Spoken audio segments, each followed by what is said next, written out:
Happy Friday, everybody! It's October 25th and malapit na tayong magkaroon ng holiday. Yes, so holiday tayo ng November 1st. We know November 1st usually, ano ba yung ginagawa natin? Dumadalaw tayo sa mga mahal natin sa buhay, naglalagay tayo doon ng mga kandila or bulaklak. Ako, usually, my personal preference is that hindi ko talaga gustong dumadalaw sa sementeryo. And it's just me. It's my, personal preference. Why? Because I wanted to keep the memories of my loved ones alive in my mind. And whenever I go to cemetery, kahit nung bata ako, pag sinasama ako ng ng parents ko para bisitahin yung mga yumao namin, na mga lolo, lola, ganyan, I don't feel happy about it. And, it's the same way now. Lalo na ilan na sa mga immediate family members ko, yung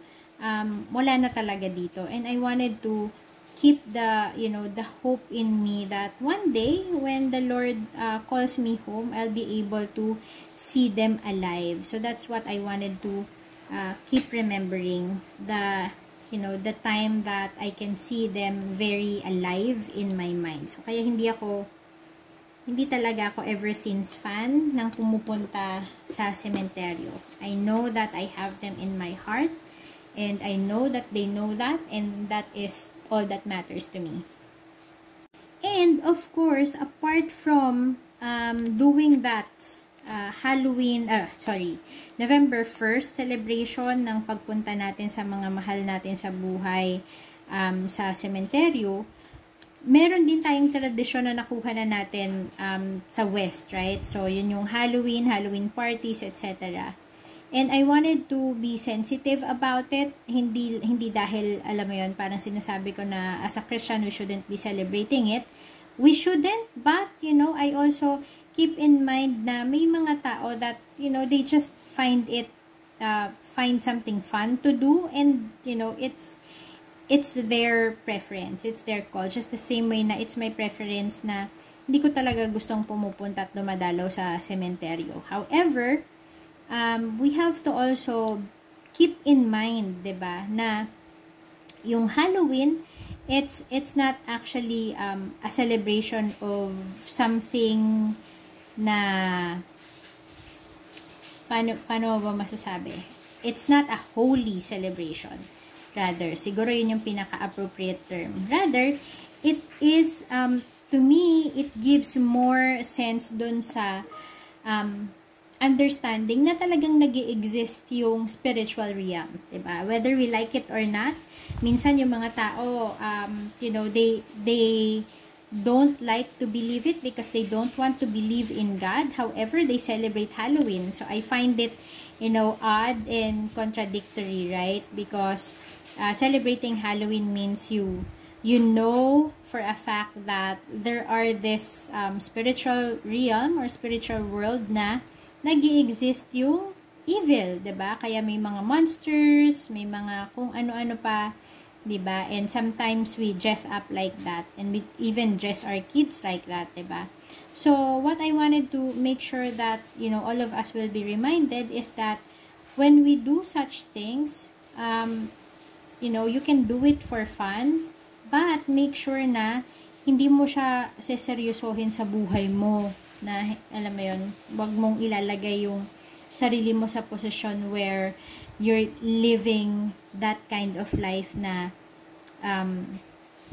mas gusto mong i-embrace yung mga bagay na nakakatakot kesa sa bagay na nakakabuhay. So ano ba yung bagay na nakakabuhay?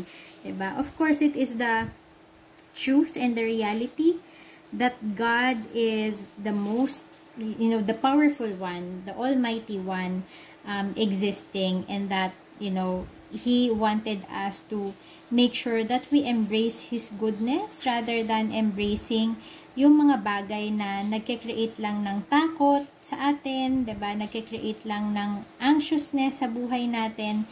But, if you feel na natatawa kayo whenever you do Halloween, it's your own preference, and you do you, kumbaga. Parang ikaw ang bahala dun sa preference mo na yun, but don't lose sight that it is also true that those things exist. However, even if they do exist, that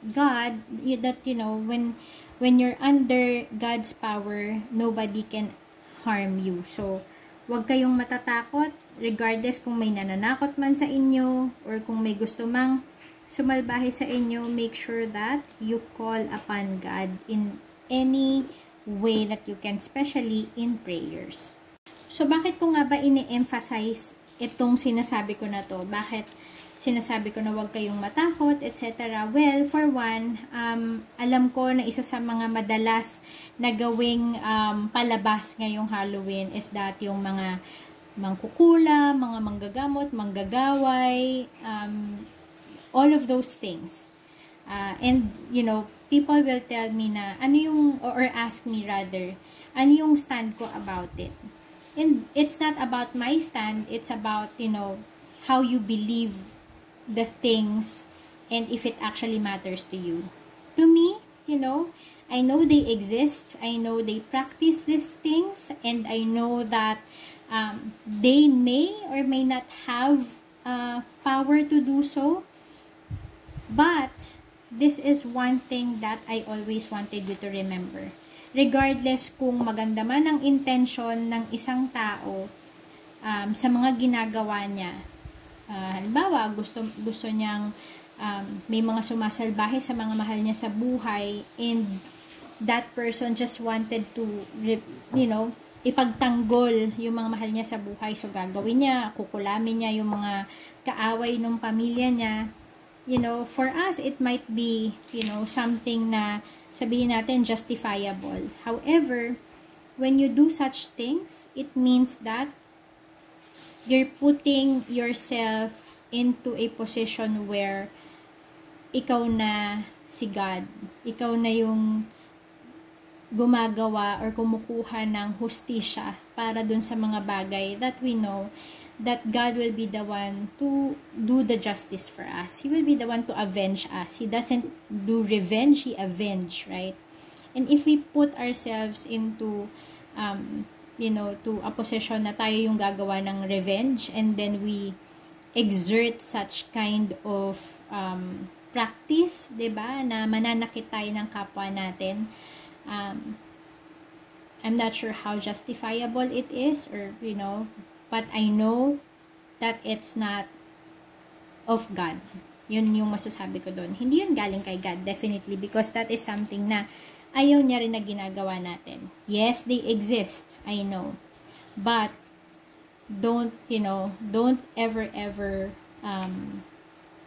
say to yourself na kailangan nyo silang katakutan, matakot kayo sa kanila because they are powerful. Always remember that, when you have accepted Jesus Christ in your life, that you have the authority because of Jesus' name. And if you cling on to Jesus,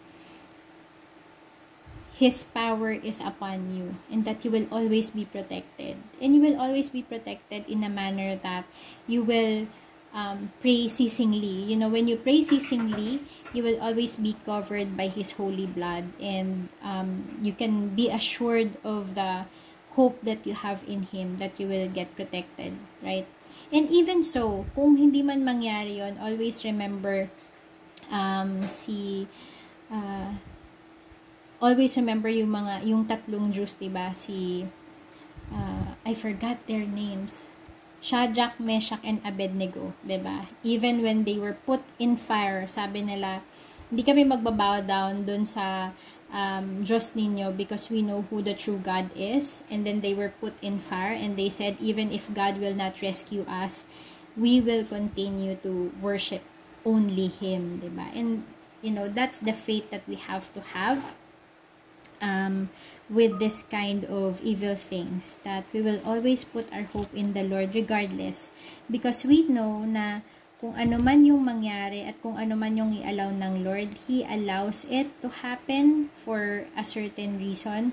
And malaman man natin yung reason na yun o hindi, alam natin that this life is just temporary, and that we will always, have a better life with Him. So, wag tayong matatakot dun sa mga bagay na only man can do, because God has control and has power over them. Yun lang. So, I hope that you'll have a great Friday. And I hope that, wala na sanang bagyo pang dumating sa atin.